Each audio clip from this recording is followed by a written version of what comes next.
بعض دفعہ ایسے حالات سامنے آتے ہیں کہ اس وقت ان حالات میں لوگوں کو بھی آزمانے کا موقع ملتا ہے اور اپنے آپ کو بھی. جب بھی امتحان اللہ کی طرف سے آئے تو کبھی تو یہ امتحان نعمتیں بڑھا کر کیا جاتا ہے، کبھی آزمائشوں میں ڈال کر. وَلَنَبْلُوَنَّكُمْ بِشَيْءٍ مِّنَ الْخَوْفِ وَالْجُوعِ وَنَقْصٍ مِّنَ الْأَمْوَالِ وَالْأَنفُسِ وَالثَّمَرَاتِ وَبَشِّرِ الصَّابِرِينَ. اللہ تعالیٰ کا ارشاد ہے کہ ہم تمہیں ضرور بالضرور آزمائیں گے، خوف ڈال کر، کبھی بھوک میں مبتلا کر کے، کبھی پیسے کی کمی کر کے، کبھی انسانی جانوں کو ہلاک کر کے، کبھی تمہاری پیداوار میں نقصان کر کے. یہ سلسلہ ہمیشہ چلتا تھا، چلتا ہے اور چلتا رہے گا. دیکھو اللہ اس کے رسول صلی اللہ علیہ وسلم نے ہمیں اعتدال کا حکم دیا ہے. موت سے لڑ نہیں سکتے، موت سے بچنے کی تدبیر اختیار کرنے کا حکم ہے. موت سے لڑنے کا حکم، پھڈا کرنے کا حکم بولو بھائی نہیں. مرنا تو پیدا ہی اللہ نے مرنے کے لیے کیا ہے. اس کام سے بھاگ رہے ہو جس کے لیے اللہ نے پیدا کیا ہے. وہ پھر شعر یاد آ جاتا ہے، کب تک چھپو گے پیڑوں کی آڑ میں، کبھی تو ملو گے لنڈا بازار میں. وہ شاعر کی جو محبوبہ تھی نا، وہ ہر وقت چھپی رہتی تھی. کہہ رہے ہیں بھائی لنڈا بازار ایک ایسی جگہ ہے جہاں پر شاپنگ کرنے بڑے بڑے لوگ آتے ہیں. ڈیفینس طارق روڈ کے لوگ بھی چھپڑ میں جاتے ہیں. جو وہی چیز طارق روڈ میں مہنگی مل رہی ہے، لنڈا بازار میں وہی چیز، بس یہ ہے کہ وہ استعمال شدہ ہے، تو کسی کو کیا پتہ چلے گا کہ استعمال شدہ ہے یا نہیں. میں نے ایک دفعہ اوریجنل لیدر کی صدر سے جیکٹ خریدی، اوریجنل جیکٹ لیدر کی. سردیوں میں پہن کے گھومنے لگے. لوگوں نے کہا لنڈے کی کہاں سے لی مفتی صاحب؟ اپنے ہی دوست صاحب مان نہیں رہے، او بھائی لنڈے کی نہیں ہے، اوریجنل ہے، صدر سے خریدی ہے. نہیں بھائی لنڈے کی، صاف پتہ چل رہا ہے لنڈے کی.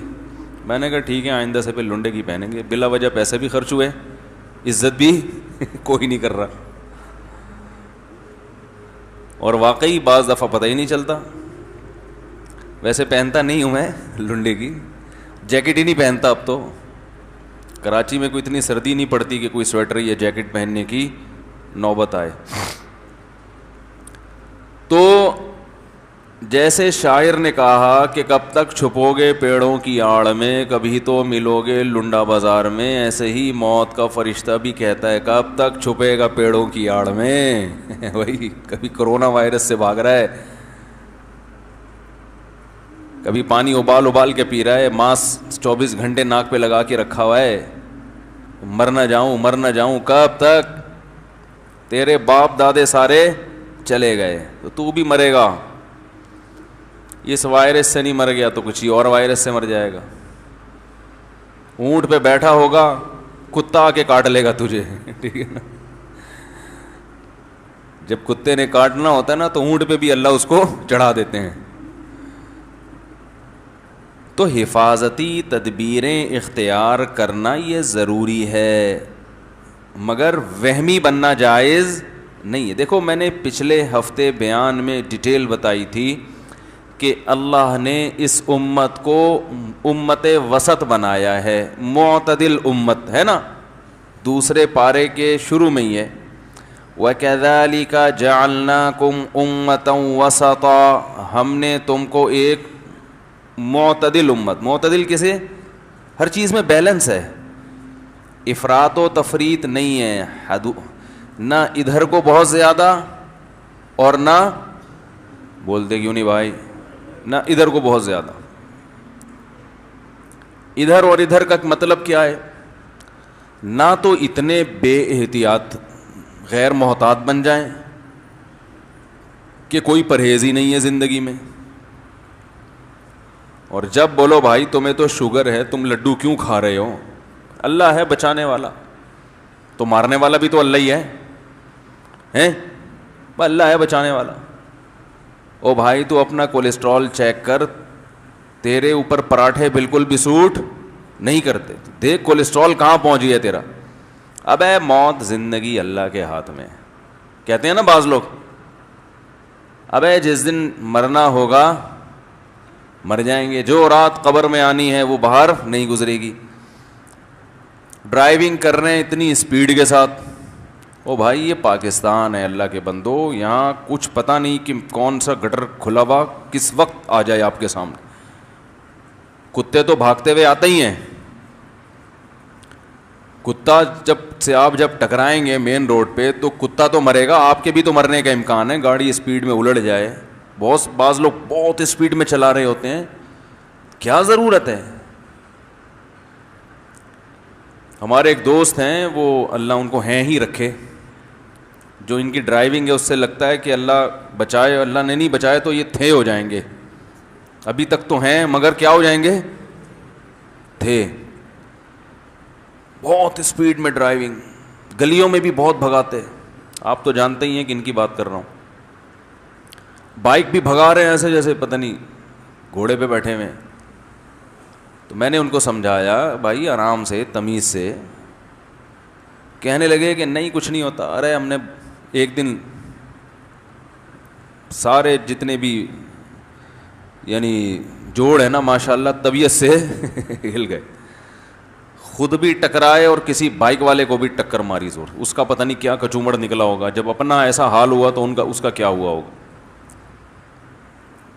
لیکن یہی ہے کہ ابھی بھی ماشاءاللہ اسپیڈ وہی ہے نا، اسپیڈ ابھی بھی وہی ہے۔ قدرت نے ایک موقع دے دیا سنبھلنے کا کہ مرتے مرتے بچے ہو۔ تو ایک انتہا یہ ہے کہ کوئی صحت کا خیال ہی نہیں ہے، نہ گھر میں بچوں کی تربیت کا خیال ہے۔ جب بات کرو بھائی بچوں کے ہاتھ میں موبائل لے کے تم نے دیا ہوا ہے، جوان بیٹیوں کے ہاتھ میں موبائل ہے، مس یوز بھی ہو سکتا ہے، نگرانی کیا کرو۔ اللہ ہے بھائی، ہدایت کس کے ہاتھ میں ہے؟ اللہ کی۔ ہمیں ٹرسٹ ہے، ہمیں اپنے بچوں پہ ٹرسٹ۔ پتہ نہیں یہ کیا فرشتوں کے بچے ہیں یا یہ کوئی کیا ہے، کوئی خیس اللہ نے ان کے لیے خصوصی ضمانت لی ہوئی ہے کہ ان کو یہ خراب نہیں ہو سکتے۔ انسانوں کے بچے ہی خراب ہوتے ہیں نا، ہے بھائی، نہ ان کی تعلیم کی فکر ہے، گھوم رہے ہیں سارا دن گلیوں میں سڑکوں میں، نہ تربیت کی فکر ہے، کوئی فکر ہی نہیں ہے۔ جب بات کرو تو بھائی کس سے ہوتا ہے؟ سب کچھ اللہ سے ہوتا ہے۔ یہ ایک انتہا ہے جس میں بہت سارے دیندار لوگ مبتلا ہیں۔ یہ کرونا وائرس سے ڈرنے والے بولو بھائی، یہ مین ہول سے نہیں ڈرتے، ان کے گھر کے باہر گٹر کا ڈھکن کھلا ہوا ہوتا ہے، اسے بند نہیں کرتے۔ دیکھ لو نا، کئی گھروں میں آپ کو گیٹ کے سامنے مین ہول کھلا ہوا نظر آئے گا، کوئی بھی گر سکتا ہے بھائی، تمہارا اپنا بچہ گر سکتا ہے۔ انہیں فکر نہیں ہوتی کہ جو بچے کی موت جو رات گٹر میں گزرے گی وہ گٹر سے باہر، یعنی قبر سے ترقی کر کے گٹر تک پہنچ جاتے ہیں۔ یہ بھائی مثال تو یہ مشہور ہے نا، جو رات قبر میں گزرے گی، تو یہ کہتے ہیں جو رات گٹر میں گزرے گی وہ گٹر سے باہر۔ دیکھ لو آپ، مین ہول کھلے میں ہیں۔ دوسروں کا خیال نہیں کرتے، اپنے بچوں کا خیال کر لو۔ کھمبے میں کرنٹ آ رہا ہے، او بھائی کہ یہ الیکٹرک والوں کو بتاؤ کہ الیکٹرک والوں کو کوئی بچہ چپک سکتا ہے، اتنی غفلت۔ تو ایک انتہا تو یہ ہے، یہ کرونا وائرس سے ڈرنے والے لوگ، یہ بہت بڑا جگر ہے ان کا، لیکن یہ بہادر نہیں ہے، اصل میں بیوقوف ہیں۔ کیونکہ جب ان کے ساتھ کوئی حادثہ ہوتا ہے تو سب سے زیادہ روتے بھی یہی ہیں، پھر توکل نہیں کرتے بھائی جو اللہ نے لکھا گیا، ہائے ہائے یہ کیا ہو گیا، ہم تو اللہ پہ اعتماد کرتے تھے اور ہمارا تو بیڑا غرق ہو گیا. دوسری انتہا وہ یہ ہے جو ہمیں کرونا وائرس کے بعد نظر آ رہی ہے. پاگل ہو گئے ہیں. جو ماس ہے نا اس کی قیمتیں کتنی بڑھ گئی ہیں, کتنی بڑھ گئی ہیں قیمتیں. ہر آدمی پہننے کی کوشش, کرونا وائرس کرونا وائرس. کل فلائٹیں کینسل ہوئی ہیں لاہور کی اور پشاور کی, کراچی کی طرف. ڈر گئے بہت سے لوگ, کینسل کرا دی, بھائی ہم نہیں کراچی جا رہے. ہم کراچی نہیں جا رہے بھائی. لاہور میں اور اسلام آباد میں نا بہت سے لوگ کراچی آنا تھا, آئے نہیں. اتنا اگر آپ ڈرو گے, اتنا ڈرو گے تو وہ ایک واقعہ یاد آ رہا ہے. ایک دبئی میں ایک صاحب نے مجھے کہا کہ میں دبئی میں 15 سال سے ہوں, پاکستان اپنے گھر نہیں آ سکا, مجھے جہاز میں بیٹھتے ہوئے ڈر لگتا ہے کہ کہیں گر نہ جائے ہوا میں. ایک تو یہ بیماری بھی ہے, وہ لاشعور میں خوف بیٹھ جاتا ہے, وہ تو ایک الگ چیز ہے, وہ تو کسی چیز سے بھی خوف بیٹھ سکتا ہے. وہ ایک بعض دفعہ ایک فوبیا ہو جاتا ہے نا انسان کو کسی بھی چیز کا, تو وہ تو ایک نفسیاتی بیماری ہے. لیکن بعض دفعہ لوگ واقعی اتنے ڈرپوک ہوتے ہیں, موت سے اتنا ڈرتے ہیں کہ جہاز میں بیٹھتے ہوئے کیا لگ رہا ہے کہ یار گر نہ جائے, مر نہ جائیں. مجھے انہوں نے فون کیا کہ مفتی صاحب 15 سال ہو گئے گھر نہیں آیا, کیونکہ ٹرینیں تو آتی نہیں ہیں دبئی سے, یہاں نہ رکشہ آتا ہے نہ کوئی ٹیکسی آتی ہے. آنا ہے تو ظاہر ہے جہاز ہی تمیز کا راستہ ہے. تو میں نے ان سے کہا, کہہ رہے مجھے علاج بتائیں. اب ہمارا علاج ذرا ٹیکنیکل قسم کا ہوتا ہے. میں نے کہا مجھے ایک بات بتاؤ, اس زندگی سے موت اچھی ہے یا نہیں ہے؟ 15 سال ہو گئے, اپنے ماں باپ کو نہیں دیکھا, بھائی بہنوں کو نہیں دیکھا, اور پتہ نہیں کب تک وہاں پڑے رہو. اور جہاز کا سفر تو کئی جگہوں پہ کرنا پڑتا ہے انسان کو. اس زندگی سے موت اچھی ہے یا نہیں؟ کہہ رہے واقعی. میں نے کہا پھر خودکشی کر لو. کیا کر لو؟ خودکشی. کہہ رہے خودکشی تو جائز نہیں ہے. میں نے کہا جائز ہے. آپ کے لیے خودکشی کیا ہے؟ جائز ہے اس طریقے سے جو طریقہ میں بتا رہا ہوں آپ. کہنے لگے کیا طریقہ؟ میں نے کہا جہاز میں بیٹھو, کراچی آنے والے جہاز میں, اس نیت سے میں مرنے جا رہا ہوں, بس تباہ ہوگا دھڑام سے, بھائی ایک دم سے مر جاؤ گے. بھائی دبئی سے جو فلائٹ لاہور یا کراچی آ رہی ہے اس میں بیٹھو, ڈر لگے گا. مر رہا ہوں تو بھائی جا ہی مرنے کے لیے رہا ہوں. جب بندہ مرنے ہی کے لیے جا رہا ہوتا ہے پھر تھوڑی ڈر لگتا ہے. میں نے کہا کھمبے ومبے سے نہیں چپک جانا, وہ بہت خطرناک طریقہ ہے مرنے کا. جہاز میں بیٹھو, گرے گا نا, گرے, اس نیت سے بیٹھو کہ میں جا ہی کس کام کے لیے رہا ہوں؟ مرنے کے لیے. تباہ ہو, مرے, جان چھوٹے. میں نے کہا مر جاؤ گے تو اچھا ہے اس زندگی سے موت, اور نہیں مرے واپس آ جاؤ گے ملک اپنے. کیا خیال ہے بھائی؟ کراچی پہنچ جاؤ گے, اپنے رشتہ داروں سے ملو, یار میں تو مرنے گیا تھا لیکن وہ نہیں مرا نا. تو ڈر نکالنے کے لیے بعض دفعہ یہ کام کرنا پڑتا ہے کہ اس چیز سے ڈر رہے ہو نا, تو وہی کام کر لو کہ چلو جو خوف ہے وہ لاحق ہو جائے, لگ جائے. تو وہ لگتا نہیں ہے لیکن ڈر نکل جاتا ہے. کتے سے جن کو ڈر لگتا ہے نا بلا وجہ ڈر, ایک تو پاگل کتا ہو, ایک بعض لوگ ویسے ہی کتے سے ڈر رہے ہوتے ہیں. ان کو یہی کہا جائے گا جاؤ کتا ہاتھ میں اٹھاؤ, جا کے گلے لگو کتے. بچے بلیوں سے ڈرتے ہیں نا بعض, تو ان کی گود میں بلی 3-4 دفعہ لا کے ڈالیں, ان سے بولے پکڑیں, تو ان کے دل سے ڈر نکل جائے گا. جس کو جہاز میں بیٹھنے سے ڈر لگتا ہے اس کو بٹھا دیں لے جا کے, بولے مرو, کھڑکی سے چھلانگ لگاؤ یہاں سے. تو کھڑکیاں چھلانگ لگانا آسان نہیں ہے جہاز سے, وہ بند ہوتی ہیں. تو ایک انتہا بالکل بے احتیاطی والی زندگی. دوسری انتہا کیا ہے جو غیر مسلموں کی ہے؟ اتنی احتیاط کہ بس مرنا نہیں ہے کسی قیمت, کچھ بھی ہو جائے. چاہے اس احتیاط میں وہ زندگی جو موت سے بھی بدتر ہو نا وہ زندگی گزارنی پڑے. اب ایسی زندگی کا کیا فائدہ جس میں ہر وقت موت سے ڈرتا رہے آدمی؟ زندگی تو بے خوف اچھی ہوتی ہے نا, سکون کی زندگی اچھی ہوتی ہے, لائف کو انسان انجوائے کرے, ہر وقت پھانسی کا پھندا لٹکا رہے, ابھی مر جاؤں گا, ابھی مر جاؤں گا, ابھی مر جاؤں گا, ابھی مر جاؤں گا, تبھی وہ پھر مر جاتے ہیں خودکشی کر کے. ہر وقت موت کا ڈر. مجھ سے بہت لوگ ملتے ہیں, اللہ نے بڑا ان کو بڑی اچھی صحت بھی دی ہے, بڑی دولت بھی دی ہے, لیکن کہتے ہیں یار موت سے بہت ڈر لگتا ہے, مر نہ جائیں. میں کہتا ہوں اگر میں آپ کو کوئی ایسا وظیفہ بتا دوں کہ آپ وہ پڑھ کے سمجھو کہ میں نہیں مروں گا, تو ایسا ممکن نہیں. تو اس ڈر نکالنے کا ایک ہی طریقہ ہے, موت سے دوستی کر لو بھائی. کسی بھی وقت مر سکتے ہیں, کوئی پریشانی کی بات, کوئی ٹینشن کی بات نہیں.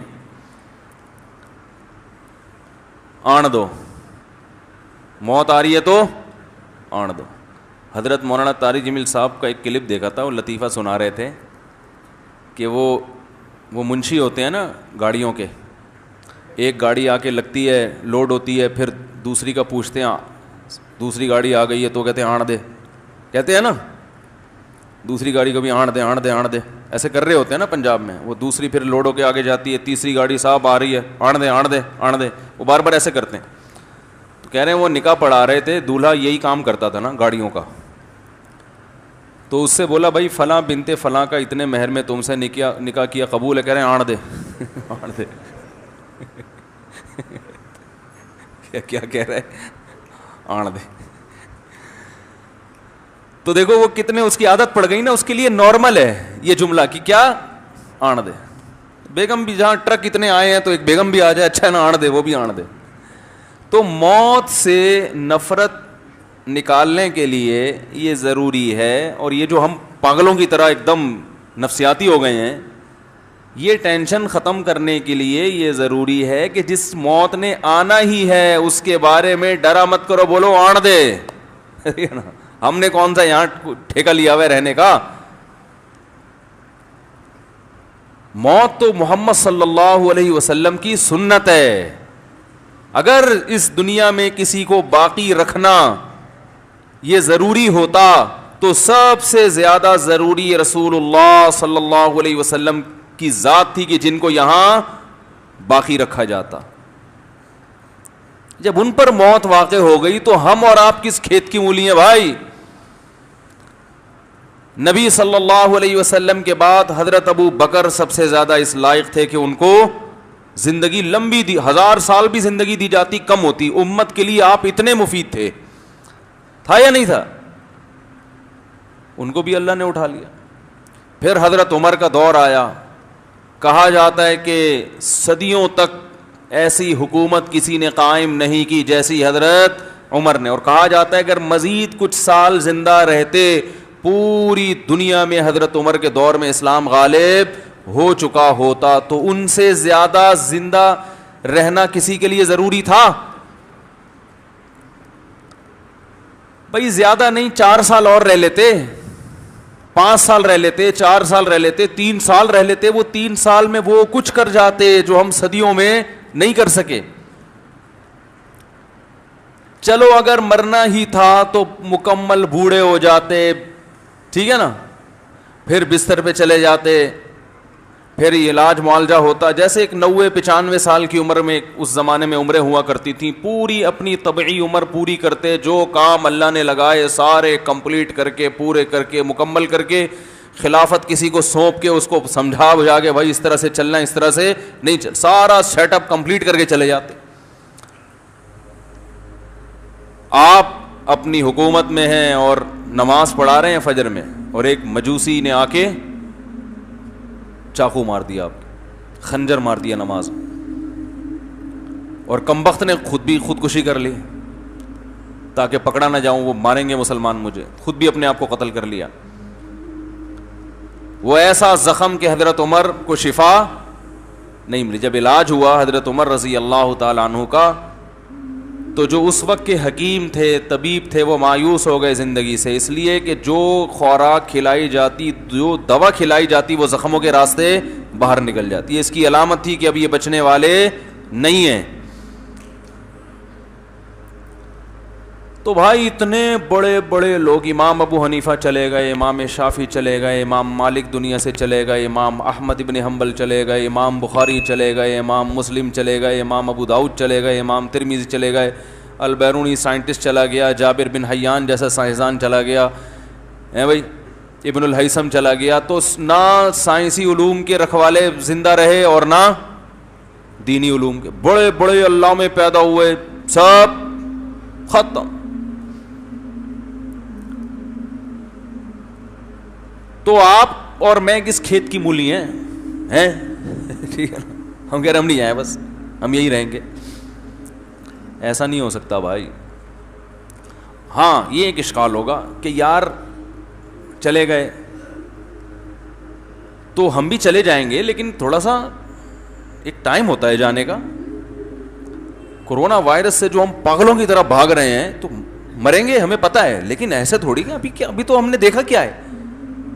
بھائی مر جائیں کوئی بات نہیں, 85 سال میں 90 سال میں چلو اب ٹھیک ہے, ابھی دادا بن جائیں گے, پردادا بن جائیں گے, بچوں کی شادیاں, بیٹیوں کی شادیاں, پوتے جوان ہوتے دیکھ لیے, جو کہ آج کل نہیں دیکھے جا رہے کیونکہ شادی اتنی دیر سے ہو رہی ہے, پوتا ہونے سے پہلے مر جاتے ہیں لوگ. تو لیکن یہ سارے کام کمپلیٹ ہو کے جب اعصاب کمزور ہو گئے, بالکل ایسے ہو گئے کہ نا اب خود اپنے آپ کو بوجھ لگنے لگتا ہے, تو اگر مر بھی گئے تو کوئی ٹینشن کی بات نہیں ہے. جلدی کیوں جا رہے ہیں ہم؟ بات سمجھ میں آ رہی ہے کہ نہیں آ رہی؟ لوگ کہیں گے بھائی ہم موت سے ڈرتے نہیں ہیں, لیکن ابھی جانے کا ٹائم. ارے کیا ہو گیا یار, غلط باتیں کر رہا ہوں. اصل میں ڈر اس بات ابھی ہم نے دیکھا کیا ہے. ابھی سے کیوں چلے جائیں؟ تو دیکھیں یہ تمنا بہت اچھی ہے کہ تھوڑا لیٹ جائیں, تھوڑا دیر سے جائیں ہم دنیا سے. یہ ہر ایک کی خواہش ہوتی ہے کہ زندہ رہنا ہر ایک کا دل چاہتا ہے. تو تمنا کرنے پر نہ اللہ کی طرف سے کوئی پابندی, نہ گورنمنٹ کی طرف سے کوئی پابندی ہے.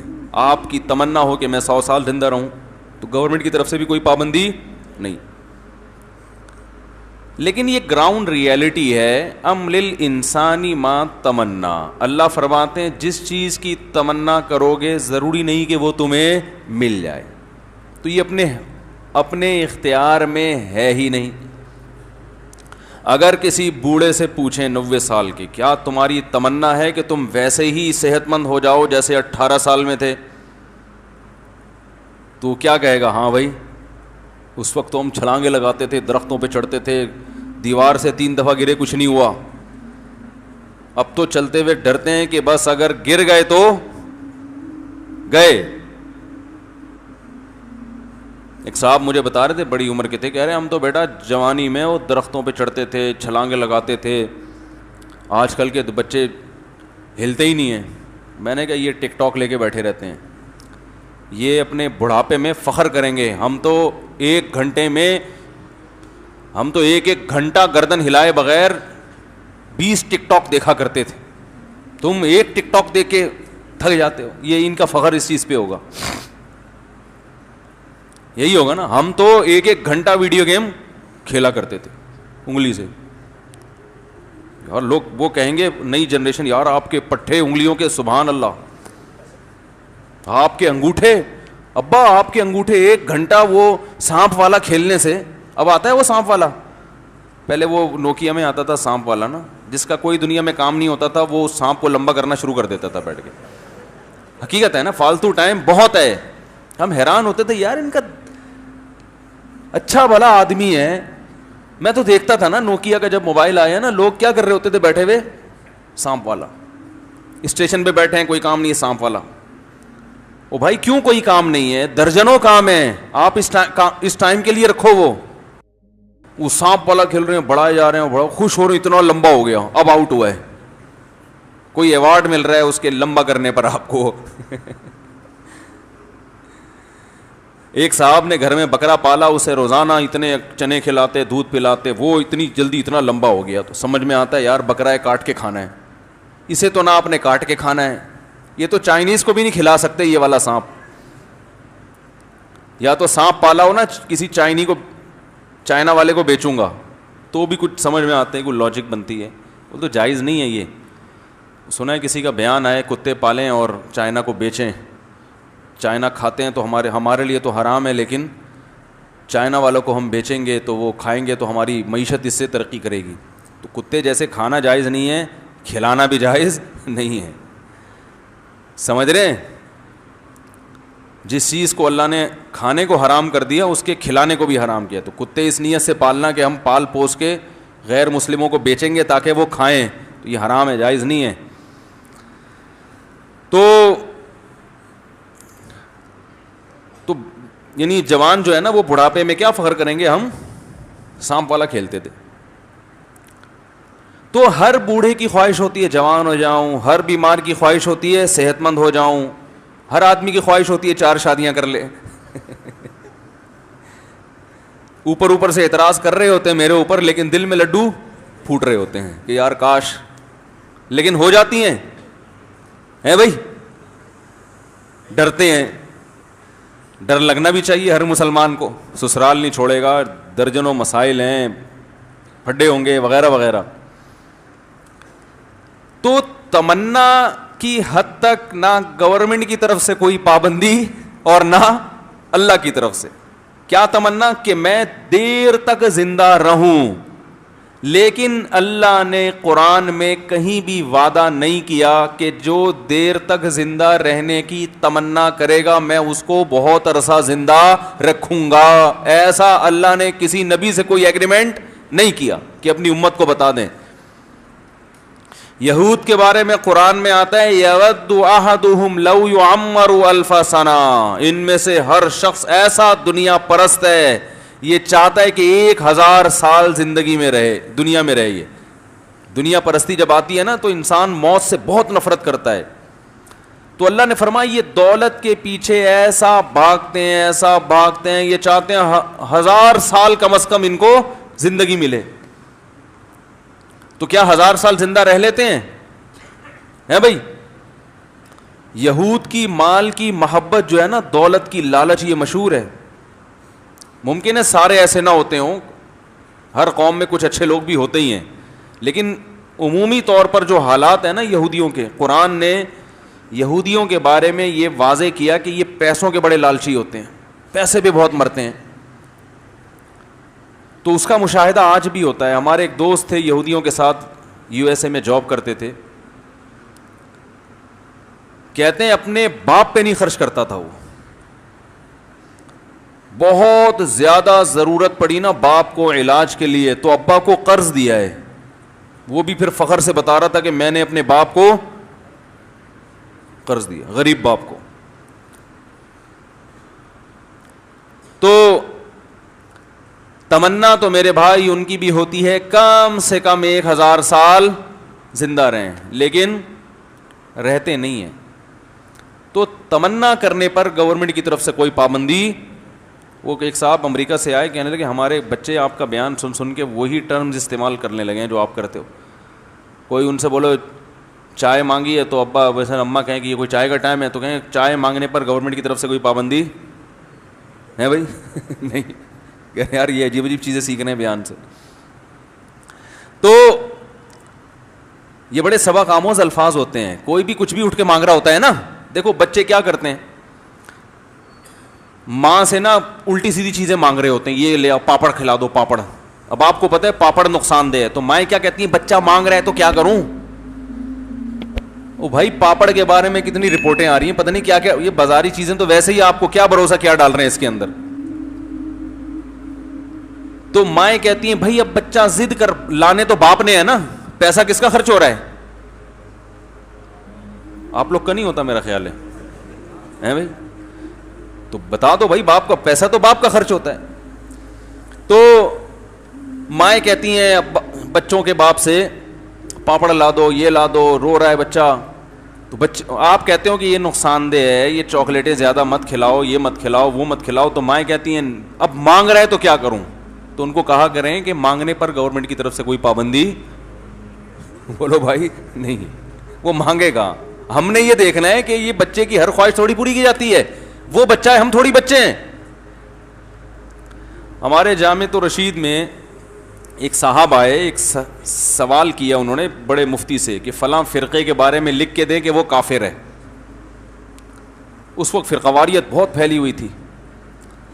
تو ہمارے استاذ نے کہا کہ وہ کافر تو نہیں لکھوں گا میں, کچھ اور کہہ دیا کہ وہ گمراہ ہے. کہہ رہے میں نے لکھا جو ہے نا, جو سوال پوچھا ہے وہ یہ کہ فلاں فرقہ کافر ہے یا نہیں, آپ جواب میں لکھ رہے کہ وہ گمراہ ہے. تو سوال کچھ اور ہے, جواب سوال میں یہ تھوڑی پوچھا ہے کہ گمراہ ہے یا نہیں ہے, سوال میں یہ پوچھا ہے کہ فلاں فرقہ کے لوگ کافر ہے یا نہیں ہے, جواب میں آپ لکھ رہے ہیں کہ وہ کیا ہے, گمراہ ہے. تو ہمارے استاذ نے ان کو بتایا کہ گورنمنٹ نے کسی پر بھی کفر کا فتویٰ لگانے پر 6 مہینے کی جیل سنائی ہے. اگر میں لکھ دوں گا نا کافر ہے تو 6 مہینے کے لیے بولو بھائی اندر, تو میں نہیں لکھ سکتا. اچھا وہ ہمارے وہ استاذ سے ان کی طبیعت میں مزاح بھی بہت تھا. پھر اس نے پوچھا کہ ٹھیک ہے وہ 6 مہینے کی جیل ہوگی, سب کچھ ہوگا, لیکن جو میرا سوال ہے, جو میں نے پوچھا ہے, وہ یہ پوچھا ہے کہ کافر ہے یا نہیں. آپ جواب کچھ اور لکھ رہے ہیں, میں سوال کچھ اور پوچھ رہا ہوں.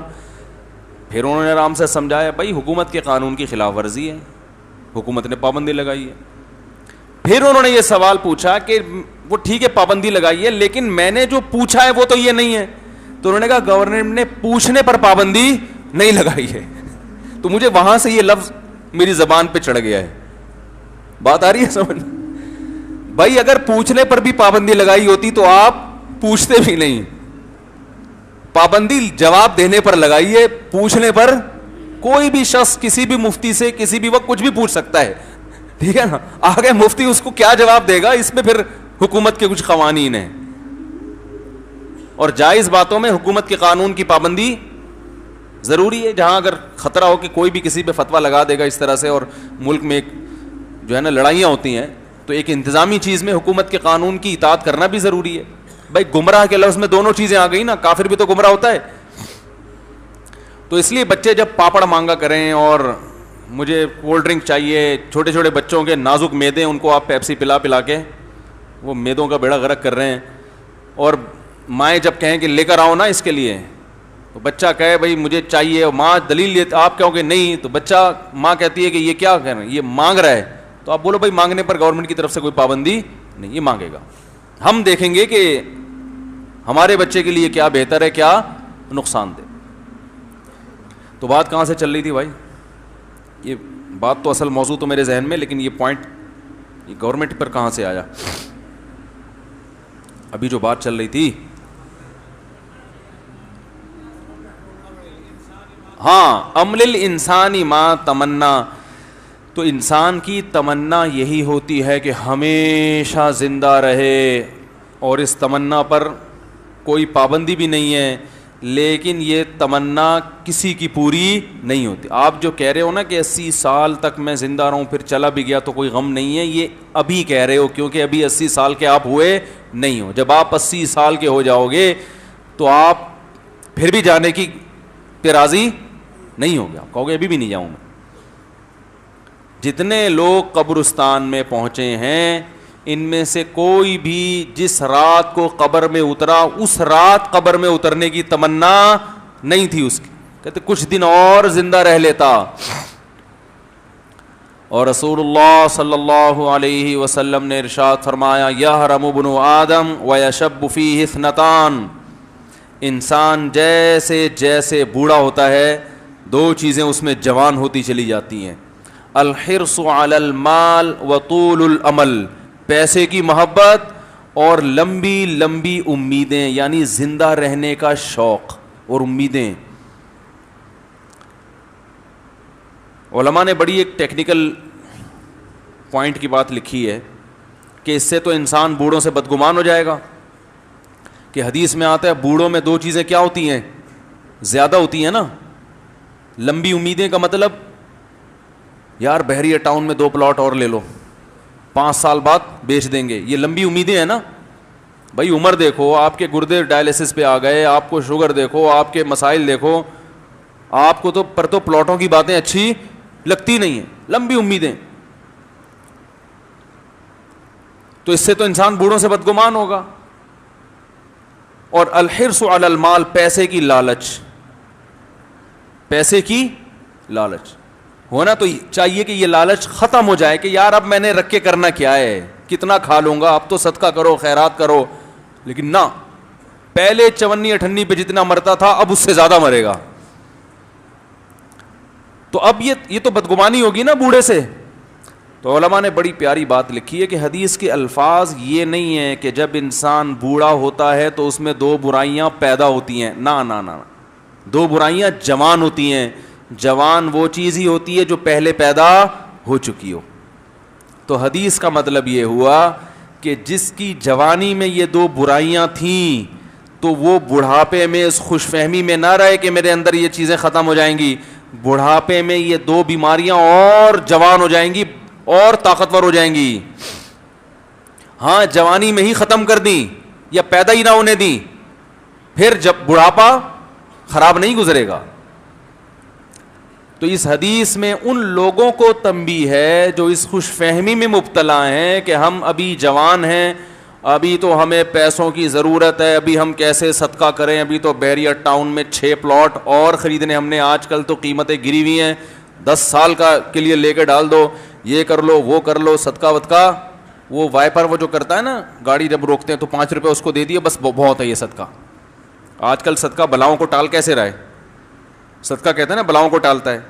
تو صدقہ کے پتہ کیا کیا جاتا ہے, جب آپ کی گاڑی یا موٹر سائیکل سگنل پہ آ کے روکی, بھکاری آتا ہے اس کو 5 روپے پکڑا دیے, اس سے بڑی بڑی بلائیں ہیں بھائی. اس سے تو وہ فقیر نہیں ٹل رہا, وہ بھی تو ایک بلا ہے نا, آ کے کھڑا ہو گیا سامنے, وہ نہیں ٹلتا آج کل 5 روپے میں. وہ اس کو گھما گھما کے دیکھ رہا ہوتا ہے کیا دے رہا ہے بھائی, اور آپ اس سے چڑیلیں ٹال رہے ہو ہیں بھائی. وہ بھی ٹھیک ہے, لیکن بھائی کوئی ذرا جاندار صدقہ اللہ مانگتے ہیں, جاندار. رسول اللہ صلی اللہ علیہ وسلم نے ارشاد فرمایا, بہترین صدقہ کیا ہے, تأمل الغنى وتخشى الفقر.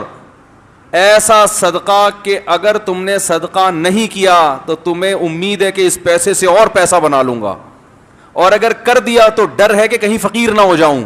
اس کنڈیشن میں جو صدقہ ہوگا وہ سب سے زیادہ بہترین. یہ والا صدقہ وہی کرے گا جو اس دنیا سے محبت نہیں کرتا, مرنے کے لیے تیار رہتا ہے.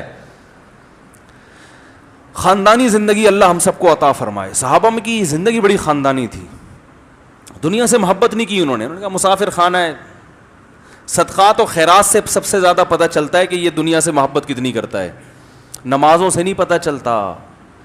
نماز تو بڑے بڑے لوگ جن کے دل میں دنیا کی محبت کے گٹر ابل رہے ہیں نا, 54-58 پہ جان دیتے ہیں, وہ بھی نماز پڑھ لیتے ہیں. آپ کے دل میں اس دولت کی کتنا عشق ہے اس کا پتہ آپ کے صدقات و خیرات سے چلتا ہے. سمجھ میں آ رہی ہے بات کہ نہیں آ رہی ہے؟ خرچ کتنا کرتے ہو, کھلاتے کتنا ہو, کھانے سے تھوڑی پتہ چلتا ہے. آج کل کھانے کو دیکھ کے اندازہ لگا رہے ہیں اس کے دل میں اللہ رسول کی کتنی محبت.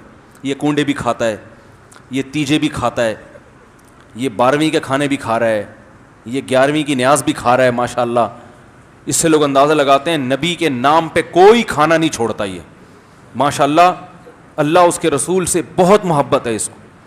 ہے بھائی, ایسا ہی ہے کہ نہیں ہے؟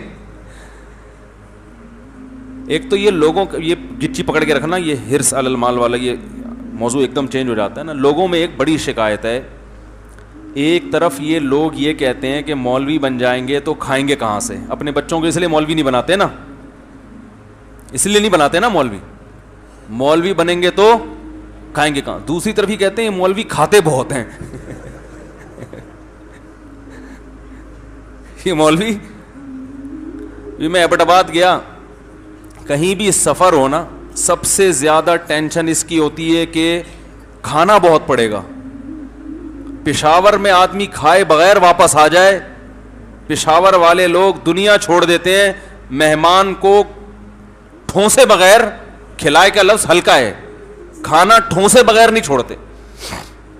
میرا اتنا شدید پیٹ خراب ہوا ہے, رات کو ایسا درد پیٹ میں, پشاور میں تھا رات کو, میں صبح کی فلائٹ تھی 7 بجے, پوری رات نہیں سویا, درد, ہاتھ جوڑ کے کہہ رہا ہوں بھائی نہیں کھانا یار اللہ کا. وہ پشاور کے لوگ کہہ رہے ہیں مفتی صاحب تو ہمارے گھر آیا ہے بغیر کھائے جائے. میں نے کہا وہ بھائی اس کے گھر بھی گیا تھا, کھا لیا تھا نا, اب کیسے کھاؤں یار. وہ کہہ رہا, وہ مجھ پہ, میں جب اسے کہہ رہا ہوں کیسے کھاؤں, تو وہ الٹا مجھ پہ حیران ہو رہا ہے. یعنی آپ کیسے کھاؤ یہ اتنا اہم نہیں ہے, ہم مہمان کو کھلائے بغیر بھیج دیں, یہ اس کی نظر میں زیادہ تعجب کی بات. پھر بغیر پوچھے لا کے رکھ دیتے ہیں, کھاؤ. تو وہی ہوا پیٹ میں جو درد. میں نے کہا اللہ, لوگ مولویوں کے بارے میں کہتے ہیں کہ کھائیں گے کہاں سے, تو ٹھوستا ہے مولویوں کے بھائی, کھلا ٹھوس رہے. کھانے کے بارے میں ایک اصول یاد رکھو, محبت اپنی جگہ, لیکن جو ہے نا اس میں بہت احتیاط کرنی چاہیے. ایک دفعہ, دو دفعہ, تین دفعہ پوچھ لیا, جب کہہ دیا نہیں تو اس کا مطلب ہے پنجاب والوں کے کھانے الگ ٹائپ کے ہوتے ہیں, وہ سری پائے صبح ناشتے میں چھولے چنے چاٹ, وہ پورا دسترخوان پہ اتنا لا کے رکھ دیا. وہ بھائی نہیں کھا سکتے, اللہ کے بندو نہیں کھا سکتے بھائی. تو کہہ رہے ہیں سب آپ کے لیے بنایا ہے. اللہ حضرت مولانا طارق جمیل صاحب کو جزائے خیر دے, وہ اس معاملے میں بہت سخت ہیں, ان کو کسی کا باپ بھی نہیں کھلا سکتا. حقیقت ہے, یہ میں نے دیکھا ہے. لیکن وہ عمر کے اس حصے پہ پہنچ گئے ہیں کہ ان کی بات پہ لوگ ناراض نہیں ہوتے. کبھی ان کے ساتھ بھی بیٹھنا ہوا نا, تو کھانا لا کے رکھا گیا, وہ دسترخوان پہ لوگوں نے بڑی پرتکلف دعوت, بکرے اور مچھلی اور یہ اور وہ نہیں ہاتھ لگاتے.